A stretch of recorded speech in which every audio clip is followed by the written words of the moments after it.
এই যে খুনি শেখ হাসিনার মেয়ে পুতুল ওই স্টেটাস দিতেছে যে আওয়ামী লীগের কর্মীরা যারা যেখান থেকে পারেন গুলিস্তান 0 পয়েন্টে চলে আসেন। এতদিন এটা ওদের জায়গা ছিল, কিন্তু ওরা যা করে গেছে এই দেশের মানুষ কখনো এই জায়গা ওদের কার কখন দখল করতে দিবে না, এটা আমার আশ্বাস।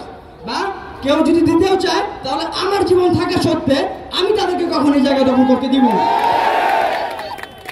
তো পয়েন্ট হচ্ছে এটা যে তারা চায় দেশে আবার নির্বাচন করবে বা দেশে তাদের লোক সংখ্যা আবার একত্রিত করবে। হ্যাঁ, তাদেরকে আমরা ভেবে দেখবো যে সুযোগ দেওয়া যায় কিনা।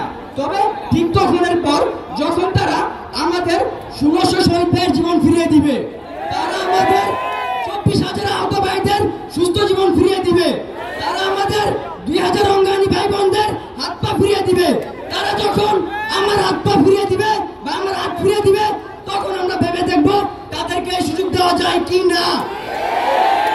যদি আমরা এখন তাদেরকে সুযোগটা দেই তাহলে আজ তারা 1700 শহীদ ভাইদের 1700 ভাইদের জীবন নিয়েছে, 22,000 24,000 ভাইদেরকে আহত করেছে, কিন্তু পরবর্তী আরো হাজার হাজার লক্ষ লক্ষ ভাইদের জীবন নিতে ভেদাভেদ করবে না। মানুষকে সুযোগ দিলেই সামনের দিকে এগিয়ে যায়। আমরা কখনো এই ফ্যাসিস্ট খুনি শেখ হাসিনা আওয়ামী লীগকে এরকম সুযোগ দিব না।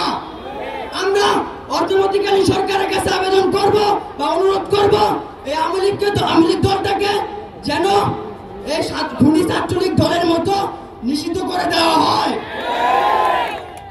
আর যারা আমাকে কমেন্ট করে বলছিলেন যে সাহস থাকলে গুলিস্তান 0 পয়েন্টে চলে আসেন বা আইসিস তোর হাত কেটে নিব আরেকটা, তাদের উদ্দেশ্যে বলি এই যে ভাই আমার হাত দেখছেন আরেকটা, আমি এই মাঠে ঠিকই হাত আঙ্গিয়ে দাঁড়িয়ে আছি, কিন্তু আপনাদের তো দেখতেছি না আপনারা কোথায়।